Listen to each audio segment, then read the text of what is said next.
Here is the lovely machine. So I can just enter things in here. So like 4, 6, 4, 7.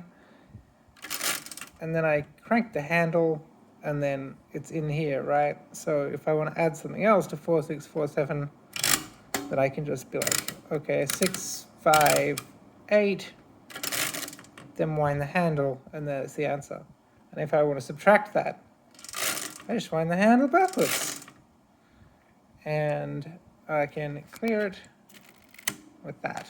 And then, but it's a lot faster with multiplication than a lot of other adding machines. So if I wanted to do like, let's say 6,396 times 574, I just set 6396 up here, and then I just crank this until it says 5, and then move it over one spot, 7, and there we go, 574, and here's our answer, 36713. So it's very fast for multiplications with a windy handle like this, as opposed to a machine like this where you gotta do it like that. And you can do division as well, reasonably straightforwardly. So what are we doing? Let's say 4, 5, 6, 2, 2. We'll get that in the accumulator. We'll clear that. Set it to division mode. This is one of the ways you can do division, which then it makes the counters go backwards because you're subtracting.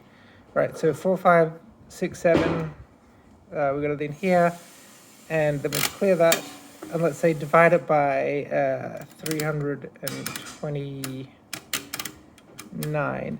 Now it can be a little bit tricky to know where the decimal points go, and I'm marking them with these little magnets. But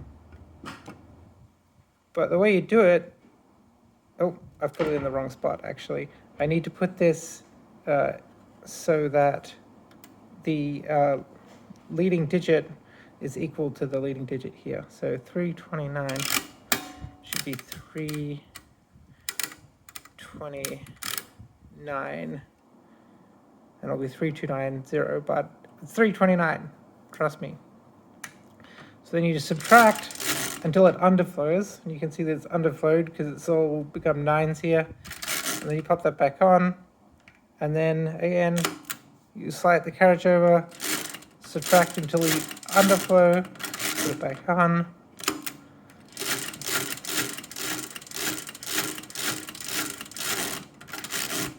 and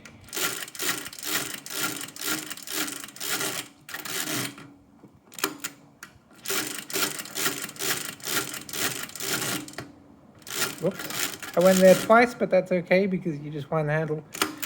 And at this point, you're just kind of adding more decimal places. So I think it's probably 13. There are ways to figure this out. I just can't quite remember them. And it's a lot easier with a different method. So at this point, we're just adding decimal places. So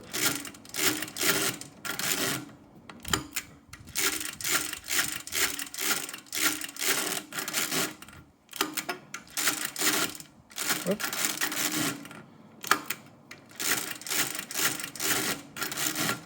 So we have our answer, 13.86622613, which is probably right. I mean, it'll be right. I just, where the decimal point goes might be unknown. Oh, clear that one, move that back there, clear that. And you can also do division in a different way, which I think is easier. So you leave it on multiplication. It's called division by multiplication. And then you put the divisor up here. Let's say 4 24. And then you need to get the dividend down here, and then the quotient will be here.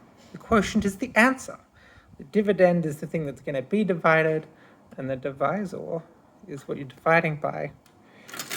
So what did we say we were dividing? I don't know. Let's just say 905. Okay, so I keep going here until I get over that, 905, then I come back, right? And then I move it over. Oh, I've gone over, so we go back down, over again. 903, 907, back. And this will be 2 point something, because we didn't have to move the carriage at all before we overflowed. So that means that's in the first decimal point. If you had to move the carriage once over before it overflows, then it'd be in the second decimal place, and so on and so forth.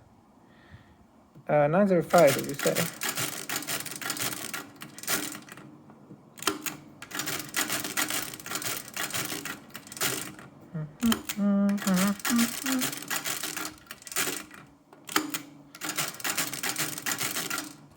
Oh. And if you go one too many over, it's fine. You just bring it back, because the counter here, you can see, just merrily counts away. So we're sort of tending to the answer here. Oh, whatever.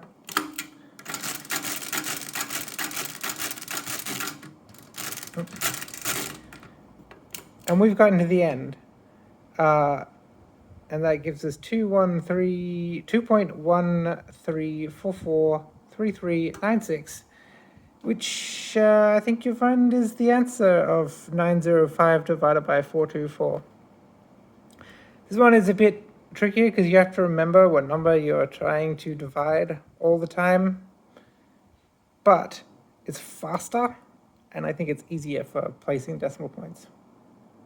Anyway, this is how this machine works, and it's very satisfying winding these cranks, and I enjoy this machine.